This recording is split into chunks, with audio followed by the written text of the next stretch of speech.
perempuan, lalu bagaimana nanti kita menyimpulkan hukumnya, ya tentu karena kita sudah bertanya dengan para ahli itu. Oke. Nah ini dalil-dalil tentang khitan. Memang ada ayat yang hadis yang berbunyi anak ro'ata kanat tahtinu bil Madinah. Memang di Madinah itu kalau itu ada yang khitan perempuan itu, ya. Tapi kemudian Nabi bilang latan biki, jangan sampai merusak itu, karena hal itu merupakan kehormatan bagi perempuan. Nah ini kemudian dikaji oleh Majelis Tarjih. Yang merah itu Bu, ini hasil dari kajian Majelis Tarjih PP Muhammadiyah. Muhammad bin Hasan dalam hadis itu ada perawi yang dikategorikan majhul atau matruk. Majhul itu artinya tidak diketahui identitasnya, matruk itu ditinggalkan. Itu dia bernama Muhammad bin Hasan. Lalu secara dalil aklinya gitu, ternyata sunat perempuan itu tradisi masyarakat Madinah sebelum Islam. Ya, jadi sebelum Islam. Memang kalau kita mengkaji hukum Islam itu ada istilahnya syar'un man qablana. Syariat sebelum Nabi itu ada yang tetap dilestarikan sampai sekarang, misalnya puasa, gitu kan. Atau ya sunat itu sebenarnya kalau untuk laki-laki kan sejak Nabi Ibrahim gitu. Jadi itu syar'un man qablana. Tetapi kan nanti ketika mengkaji itu akan kita lihat apakah membawa manfaat atau membawa madorot yang dilakukan. Oke. Berikutnya dalil yang selanjutnya. Nah, jadi ini berbunyi ilayah khitan fa'aba ayuji faqala inna kunna la na'til khitana ala ahdi Rasulillah sallallahu alaihi wasallam.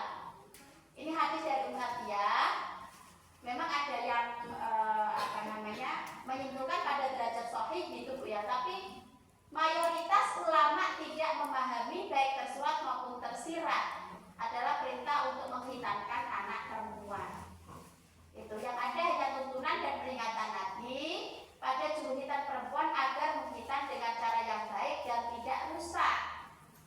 Beliau membiarkan praktek perempuan berjalan di Madinah, namun dengan jaminan tidak berlebihan, tidak merusak, dan membiarkan sesuatu yang menjadi bagian kenikmatan seksual perempuan ketika berhubungan intim dengan suaminya. Apabila saat ini jadi berasa, maka kita bisa menjadi tidak diperkenankan. Yaitu tadi karena lebih banyak madorotnya.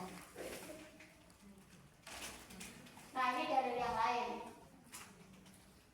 Memang ada dalil yang mengatakan barang siapa yang masuk Islam, man aslama fal yahtatin walau kana kabiron. Barang siapa yang masuk Islam maka berkhitanlah walau sudah besar. Nah ayat ini kan umum Bu, ya umum. Jadi tidak spesifik untuk perempuan. Jadi ini kan memang yang untuk laki-laki itu. Terus ini juga pernah ada hadis Nabi mengatakan al-khitanu sunnatun. Itu khitan itu sunnah. Lirijali mukarramatun.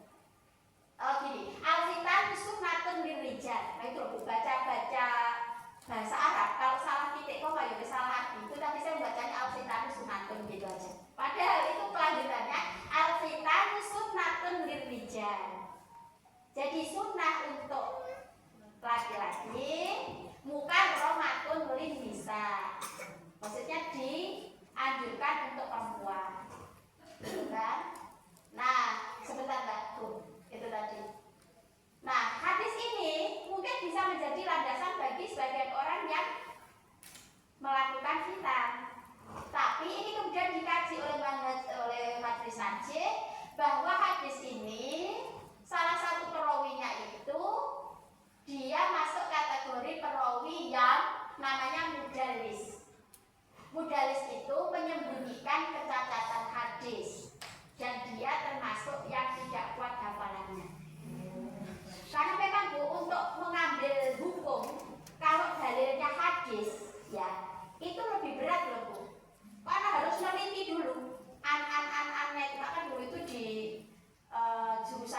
yang mungkin